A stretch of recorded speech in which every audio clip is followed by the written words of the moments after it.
आज की कहानी तकरीबन 1000 साल पहले की है, जिस दौरान एक साम्राज्य की रानी हुआ करती थी जिसने प्रजा में खुद के खौफ को जिंदा रखने के लिए एक श्राप दिया सभी को, जिसमें जो कोई भी उनकी बात नहीं मानेगा या फिर उन्हें मारने की कोशिश करेगा उनके कंधे पर एक निशान बन जाएगा और वो 35 साल से ज्यादा जिंदा नहीं रह पाएगा। पर यह श्राप यहीं खत्म नहीं होता, उसकी आगे आने वाली पीढ़ियों पर भी ये लागू होगा और ऐसा माना जाता है कि उस समय पर काफी सारे लोग इस श्राप से ग्रस्त हुए थे क्योंकि रानी बहुत ही क्रूर थी और हर कोई उनकी दी हुई सजा को पूरा नहीं कर पाता था। इसीलिए सभी की नजर दो ही चीजों पर रहती थी, एक तो वो ड्रैगन बॉल और एक था गोल्डन बॉल। जो कोई भी इन दोनों चीजों को साथ अपने हाथों में रखेगा वो श्राप से मुक्त हो जाएगा, ऐसा लोगों का कहना था। पर इस बात में कितनी सच्चाई है, इसका राज उस प्रजा के साथ ही खत्म हो गया। सीन शिफ्ट होता और हम आते हैं प्रेजेंट में, जहां पर हम प्रोफेसर सुन को देखते हैं जो कि उसी ड्रैगन बॉल पर लिखी गुत्थियों को सुलझाने की कोशिश कर रहे हैं। इनके साथ उनका शिष्य शॉन भी मौजूद है। इनकी बातों से साफ पता लग रहा है कि ये दोनों ही उन चीजों की तलाश में है जिनके बारे में हमने शुरुआत में बात की। फिलहाल यहाँ प्रोफेसर बताते हैं कि उन्होंने 5 गुत्थियों को सुलझा लिया, लेकिन बाकी की 3 कोई मास्टर ही सुलझा सकेगा क्योंकि ये उनकी बस की बात नहीं है। वहीं दूसरी ओर हम गोल्डन टूथ और फैटी नाम के 2 लड़कों को देखते हैं जो एक शो कर रहे हैं। इस दौरान उनके मुंह से निकल जाता है कि उनके पास वो गोल्डन बाउल है जो हजारों सालों पहले चाइना की रानी के पास हुआ करता था, जिसकी कीमत लाखों करोड़ों की है। लेकिन किसी को उनकी बात पर यकीन नहीं था क्योंकि वो इस चीज को देखकर ही यकीन करेंगे। इतने में वहां इनका बॉस जोई आ जाता है जो इन सभी से कहता है कि गोल्डन बाउल कोई कीमत नहीं है, वो बेचने की चीज थोड़ी है, बल्कि उसे हजारों लोगों की जानें बचाई जा सकती है। आज से कुछ सालों पहले एक ग्रुप वहां पर गया था इसी की तलाश में क्योंकि उनका एक दोस्त इस श्राप से ग्रस्त था। सफर के दौरान उन्हें कठिन पहेलियों का सामना करना पड़ा। जब उसे सुलझा लिया तो बड़े स्पाइडर और कुछ लाल आंखों वाले भेड़ियों से भी लड़ना पड़ा। हालांकि वो उस गोल्डन बाउल को लाने में कामयाब तो हो गए, पर इसके साथ वो अपने साथ उस श्राप को भी ले आए, जिसका अब एक ही इलाज है, उस गोल्डन बाउल को ढूंढना। अगर वो नहीं मिलता तो उनकी आगे आने वाली पीढ़ी भी ऐसी ही मरती रहेगी अपनी आधी उम्र में। दरअसल दोस्तों, जो ग्रुप गया था गोल्डन बाउल को देखने में, उसे जोई की बेटी लिंगलोंग, प्रोफेसर सुन और फैटी और गोल्डन टूथ और शॉन और उसकी गर्लफ्रेंड यांग भी शामिल थे। ये सभी एक साथ गए थे सिर्फ अपने दोस्त की खातिर और कुछ एडवेंचर के लिए, लेकिन इन्हें ये नहीं पता कि जो कुछ भी कहानियां इन्होंने सुनी थी वो सब सच थी। और इसीलिए वहां से लौटने के बाद शॉन आज तक उस गोल्डन बाउल की तलाश में लगा हुआ है कि सिर्फ उसी चीज से वो श्राप से मुक्ति पा सकता है। इस दौरान यांग को अपनी रिसर्च के दौरान पता लगता है कि आज से 30 साल पहले एक चैंग नाम का गाइड एक ग्रुप को लेकर यूनान शहर में स्थित मकबरा नाम की जगह पर गया था, लेकिन किसी हादसे के कारण सिर्फ वो ही वहां से लौटा। लेकिन उसके बाद उसकी दिमागी संतुलन बिगड़ गया, यहाँ तक कि वो अंधा भी हो गया। लोगों का कहना है कि उसने वहां कुछ ऐसी चमत्कार चीजें देख ली जिससे कि उसकी आंखें फट गई। इसीलिए अब सब डिसाइड करते हैं कि वो उससे मिलने के लिए जाएंगे क्योंकि उन्हें अपने इस श्राप को हटाना भी तो है, जिसके लिए उन्हें किसी भी हाल में गोल्डन बाउल की लोकेशन चाहिए। पागल खाने जाने पर शॉन चैंग से बात करने की कोशिश करता है, लेकिन वो अंधे होने के बावजूद कहता है कि मुझे यांग से बात करनी है, जो देख सभी हैरान थे। पर असल में चैंग बहुत ही होशियार होता है, वो अपनी दूसरी सेंसेस से लोगों को महसूस कर सकता है। और इस बीच यांग उसे उन पहेलियों के बारे में पूछना शुरू करती है, तो चैंग उसका जवाब देकर उसकी पर्सनल लाइफ के बारे में अनाप शनाप कहने लगता है, जो सुन वो गुस्से में आ गए और ये बहुत ही एम्बैरेसिंग था। ये सब चीजें तो शॉन को भी नहीं पता थी, इसीलिए वो भी हैरान थी। पर यांग बार बार उससे वही पहेलियों के बारे में पूछती रहती है, जो सुन वो गुस्से में कहता है कि तुम लोगों को बहुत शौक है क्या ज्यादा जीने का? अगर श्रापित हो तो 40 साल जी कर मर क्यों नहीं जाते? तुम कभी उन पहाड़ियों को पार नहीं कर सकोगे, वो अनंत है,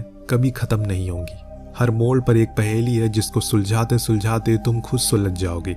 ये कहकर उसने अपना चश्मा उतार दिया और अपनी भयानक लाल आंखें दिखाकर उन्हें डराने लगा। पर यांग ने ऐसी कहानियां बहुत पढ़ी है, इसीलिए वो उसकी बातों से नहीं डरती।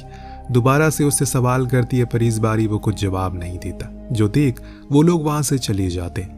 लेकिन अब ये फैसला करती है कि ये मकाबरा पर जाएंगे जहां से चैंग घायल होकर लौटा था। सभी बस लेकर उसो निकल जाते हैं। बीच में एक होटल में रुकते हैं जहाँ की ओनर की बेटी हैना इन्हें काफी अच्छी दोस्त बन जाती है। वो इनसे बहुत सी कहानियां सुनाती है इस जगह के बारे में, क्योंकि यहाँ पर बहुत से टूरिस्ट आते रहते हैं। सभी को गोल्डन बॉल की तलाश थी, लेकिन आज तक किसी को वो हासिल नहीं हुआ। सभी का कहना है कि जो कोई भी उसे हासिल कर लेगा वो ब्रह्मांड का सबसे अमीर आदमी बन जाएगा। रात होने पर वो इन्हें बाहर गार्डन में लेकर जाती है जहां पर लाखों की तादाद में फायरफ्लाइज थी, जिन्हें अगर किसी ने पकड़ लिया तो वो जलकर मर जाएंगी।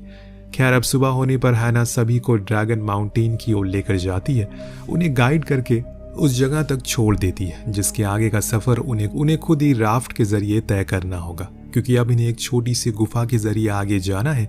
लेकिन यहाँ हैना उन्हें एक चीज बताती है, रात में उस जगह पर जहरीली गैस फैल जाती है जिससे तुम्हें वहां एक उड़ने वाले आइलैंड को ढूंढना होगा जहां तुम सेफ रहोगे, वरना दिक्कत होगी। तुम्हें ध्यान रखना है मेरी इस बात का। सभी उसकी बात को मानते हैं और फिर वहां से उस केव के अंदर चले जाते हैं जहां से शुरू होता है एक ऐसा सफर जिसे शुरू तो लाखों लोगों ने किया, लेकिन लौटा सिर्फ चैंग है, वो भी अंधा और पागल होकर। देखते हैं कि इनका क्या हाल होता है। क्या इन्हें खजाना मिलता है, क्या फिर चैंग जैसा ही हाल होगा। गुफा एकदम अंधेरी थी, ज्यादा रोशनी ना होने के कारण इन्हें थोड़ी मुश्किल हो रही थी, लेकिन ये पानी के बहाव से आगे की ओर बढ़ रहे थे।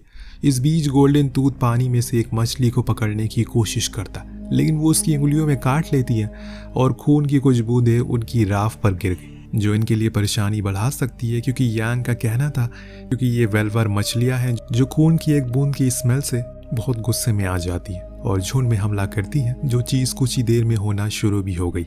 जिसे बचने के लिए इन्होंने बहुत कोशिश की, लेकिन वो मछलियां फ्लाई करके इन पर हमला कर रही थी। जिससे बचने के लिए फैटी ने अपनी फ्लेम बंदूक से उन पर आग बरसाई, तब जाकर वो थोड़ा शांत हुई। पर इतने में इनके सामने एक और मुसीबत आ गई।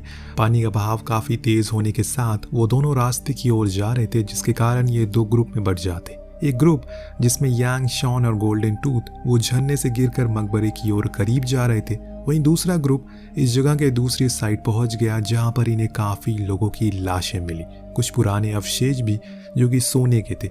इस दौरान हम देखते हैं कि वहां शॉन के साथ वाले ग्रुप पर एक बड़ी सी छिपकली हमला कर देती है, जिसे बचने के लिए वो भागना शुरू करता है। सेम यही चीज वहां उस ग्रुप के साथ भी होती है, इसीलिए प्रोफेसर एक फ्लेयर छोड़कर इन्हें अपनी लोकेशन बताते जो कुछ ही कदम पर थी। अब शॉन भी उसी ओर जाने लगता है, तो वहां से प्रोफेसर और वो बाकी लोग इनकी ओर आने लगते हैं और बड़ी ही चालाकी से दोनों ही छिपकलियों को आपस में टकरा देते हैं। लेकिन इसका कोई फायदा नहीं होता, बल्कि वो तो और भी गुस्से में आ गई थी, जिस चक्कर में इन्हें एक खाई में कूदना पड़ा और खुद की जान बचाने के लिए।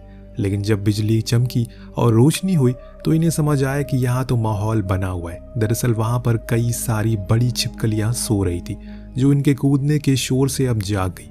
लेकिन जब जब बिजली कड़क रही है तब तब वो डर जा रही है। इसी का फायदा उठाकर ये लोग वहां से भागने लगते हैं। लेकिन तभी प्रोफेसर पर एक छिपकली हमला कर देती है और उन्हें पेड़ से लटका देती है, जिसको बचाने के लिए यांग और शॉन एक प्लान बनाते हैं। यांग तीरंदाजी में काफी माहिर था, इसीलिए वो उसकी मदद से एक जाल बनाती है, जिससे कि वहां पर अधिकतर छिपकलियां उस खाई में नीचे गिरना शुरू हो जाती है। वहीं पीछे से गोल्डन टूथ प्रोफेसर को बचा लेता है और फिर ये सभी वहां से दूर आ जाते हैं। लेकिन सुबह होने वाली है, इसीलिए इन्हें अब उस फ्लोटिंग आइलैंड तक जाना होगा, जो चीज शॉन सभी को बताता है। इसीलिए सभी वहां से निकलते, पर ऐन मौके पर उसकी सूझबूझ के कारण ये सभी उस आइलैंड पर फाइनली पहुंच गए और सुबह भी हो गई। इस आइलैंड को देखकर सभी हैरान थे, क्योंकि यहाँ पर हर घंटे मौसम बदलता है, हर चीज का आकार यहाँ पर बड़ा है। जो चीज देख सभी अचंभे में थे, क्योंकि ये दुनिया पर मौजूद एक स्वर्ग था। रात होने पर लिंग लॉन्ग और यांग दोनों ही नहाने के लिए चले जाते हैं। इधर प्रोफेसर और शॉन आपस में बातें करते हैं। प्रोफेसर उसे आने वाले खतरों के बारे में बताते हैं, क्योंकि अभी तो ये इस सफर का पहले कुछ कदम थे, आगे उन्हें हिम्मत और दिमाग से काम लेना होगा। शॉन उनकी सारी बातों को ध्यान में रखता है, जिसके बाद अगले दिन ये लोग फिर से आगे बढ़ते, पर कुछ ही दूरी पर जाकर इनका सामना एक बड़े से केकड़े से होता है, जिसके बारे में प्रोफेसर बताते हैं कि इसका नाम हैमर है और इसकी एक खूबी है कि ये कभी मरता नहीं है, ना ही घायल होता है। जब तक ये पानी में रहा तब तक इसे कुछ नहीं होगा। जो सुन सभी और घबरा जाते हैं, पर तभी इन पर वो केकड़ा हमला करता है। सभी उसे पूरी जान लगाकर लड़ते हैं, लेकिन हर बारी हार जाते। तब गोल्डन टूथ उसे रस्सी में बांधने की कोशिश करता है और उसका दूसरा सिरा प्रोफेसर को देता है। दोनों ही पूरी मुशक्कत करते हैं उसे रोकने की, लेकिन अंत में वो उस रस्सी को ही तोड़ देता है और लिंग लॉन्ग पर हमला कर देता है, पर गोल्डन टूथ उसे बचा लेता है। पर इसमें लिंग लॉन्ग के हाथ में चोट आ जाती है, तो गोल्डन टूथ उसे ठीक करता है। दोनों ही एक दूसरे की आंखों में देखते रहते। तभी एंट्री होती है हैमर की और वो गोल्डन टूथ को उठाकर फेंक देता है। अब ये लोग बड़ी ही चालाकी से चारों ओर से बांध देते हैं और फिर इनके पास जो कुछ भी विस्फोटक थे वो उसे फेंक देते। जिससे वो काफ़ी घायल हो जाता है, लेकिन ये उसे दोबारा पानी में जाने से रोक नहीं पाते। लेकिन अभी उसे कुछ समय लगेगा ठीक होने में, इसीलिए शॉन बिना वक्त ज़ाय किए पानी में कूद जाता और वो उसे खुद की शक्ति से तो मार नहीं सकता। वो एक आइडिया लगाता है, खुद के खून की बूंदों को उसके शरीर पर लगा देता है, जिससे होता ये है कि उस खून की स्मेल से वहाँ पर वेलर मछलियाँ आना शुरू हो जाती है और उस केकड़े के पूरे शरीर को नोचने लगती है। उसे ठीक होने से पहले वो उसे मार कर ख़त्म कर देती है और यहाँ शॉन ऊपर आ जाता है। सभी उसके साहस की तारीफ करते हैं, लेकिन तभी लिंगलॉन्ग गिर जाती है। दरअसल उस केकड़े के काटने से उसके शरीर में जहर फैल गया था, जिसके कारण वो अब धीरे धीरे कर अपना दम तोड़ना शुरू कर देती है, जो देख सभी साथी टूट जाते हैं। पर जब आखिर में उसकी मौत होती है तो प्रोफेसर फैसला करते हैं कि वो आगे नहीं जाएंगे, क्योंकि शायद उन्हें कुछ ना मिले। बेकार में वो सभी अपनी जिंदगी दांव पर लगा रहे। अभी भी अपने साथी की मौत से सभी टूट चुके हैं, इसीलिए वो लोग फिर प्रोफेसर का साथ देते हैं। पर एक शख्स था जो अभी भी आगे जाने की जिद करता है, जो कोई और नहीं बल्कि शॉन था, जो अपने कंधे पर लगे हुए निशान को देख सभी से कहता है कि आखिर ये निशान मेरे कंधे पर, इसमें मेरी क्या गलती है? मैं तो बस एक खोजकर्ता के तौर पर यहाँ आया था, पर इसकी सज़ा मेरे आने वाली पीढ़ियों को भुगतनी पड़ेगी। मैं वापस नहीं जाने वाला हूँ। उसके इस जोश को देखकर उसके साथी भी उसके साथ जाने को तैयार थे। प्रोफेसर कहते हैं कि वो उन्हें गेट पर मिलेगा, क्योंकि आंखों के सामने मरते हुआ नहीं देख सकता। उनके जाने के बाद ये लोग अपना सफ़र शुरू करते और वहाँ से चढ़ाई करके मकबरे के गेट तक पहुँच जाते, जहाँ पर होगी इनकी असली परीक्षा, क्योंकि ये जगह किसी अनकही अनसुनी पहेली की तरह है। शॉन को थोड़ी दूरी पर एक गेट दिखता है जिसे गॉड गेट कहा जाता है, जिसके उस पार एक मॉन्ग की मूर्ति रखी है। उसी के हाथों में वो अनमोल गोल्डन बॉल है, जिसका रंग असल में नीला है। अब कुछ देर बाद ये कुछ और सोच पाते कि तभी एक एक करके वहाँ पर हजारों की तादाद में केकड़े आ जाते, जो इन्हें चारों ओर से घेर लेते हैं और हमला करना शुरू करते। पर शॉन अपना दिमाग लगाता है, उसे पता है कि ये ज़रूर एक पहेली होगी, इसीलिए वो जाकर उस बॉल को उठा लेता है, जिसके तुरंत ही बाद मौसम में बदलाव होता है। उजाले से अंधेरा हो गया, वहां लगी सारी घंटियां बजना शुरू हो गई, जिससे वो सभी केकड़े वहां से भाग गए। पर ये उनके लिए बहुत बुरी बात थी, क्योंकि अब उड़ गया है वहां का रक्षा करने वाला हजारों सालों से सो रहा सांप, जिसकी उम्र तकरीबन 2000 साल है, और वो तभी से यहाँ सो रहा है। यहाँ कहानी अब फ्लैशबैक में जाती है, जहाँ हम देख पाते हैं कि रानी ने असल में उस गोल्डन बॉल की जिम्मेदारी अपने पालतू सांप को दी थी, जो उसने अपने मुंह में दबा लिया और फिर उसे ले जाकर पहाड़ पर चला गया, वहीं सो गया। वो पहाड़ पर जाने वाला कभी नहीं मरता, लेकिन अब वो सांप पहाड़ से नीचे आ गया और इन्हीं लोगों ने उसकी नींद खराब कर दी। ऊपर से जब वो शॉन के हाथ में वो गोल्डन बॉल देखता है तो और गुस्से में आ जाता है, लेकिन ये लोग को तो आंखें खुली की खुली रह गई थी, क्योंकि ऐसा कुछ इन्होंने आज तक सिर्फ कहानियों में पढ़ा था। अब इन्हें इनसे खुद की जान के लिए लड़ना होगा। पर यहाँ वो सांप इन पर हमला नहीं करता, क्योंकि वो तो बस उस गोल्डन बॉल को वापस रखने को कहता है। पर शॉन यहाँ से खाली हाथ नहीं जाना चाहता, इसीलिए ये सभी डिसाइड करते हैं कि ये लोग अब उसे लड़ेंगे, भले ही मारे जाए। जो देख वो सांप अब गुस्से में आ चुका है और इन पर हमला करना शुरू करता है, जिस चक्कर में फैटी गिर जाता है और उसका बैग भी गिर जाता है, जिसमें उसने फायरफ्लाइज के किंग को पकड़ा हुआ था उस रात, जिसकी वजह से ढेर सारे फायरफ्लाइज अपने किंग के पास आ रहे हैं, क्योंकि अगर किंग को किसी ने मार दिया तो वो सभी भी जल जाएंगे।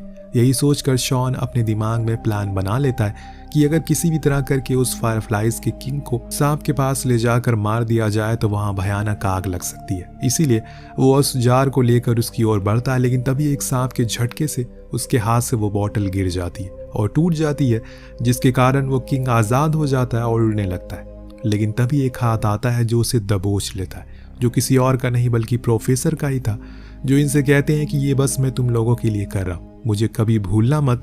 उस फायरफ्लाइज किंग की पावर इतनी ज़्यादा थी कि उसके जलने के कारण धीरे धीरे करके प्रोफेसर का पूरा शरीर ही जलना शुरू हो जाता है कि तभी वो एक छलांग मारते हैं और सीधा उस सांप के मुंह में चले जाते हैं। अपने राजा के पीछे पीछे वो सारी फायरफ्लाइज भी चली जाती है और वही सांप के अंदर उनमें आग लग गई, जिस कारण वह पूरा सांप तड़प तड़प कर मारा गया। लेकिन अब इन्हें जल्दी हो सके वहां से भागना होगा, क्योंकि वो जगह अब किसी भी समय नष्ट हो जाएगी। ऊपर से वो सांप गिरने वाला है इससे पहले कि ये लोग पानी में कूद गए और खुद की जान बचा ली।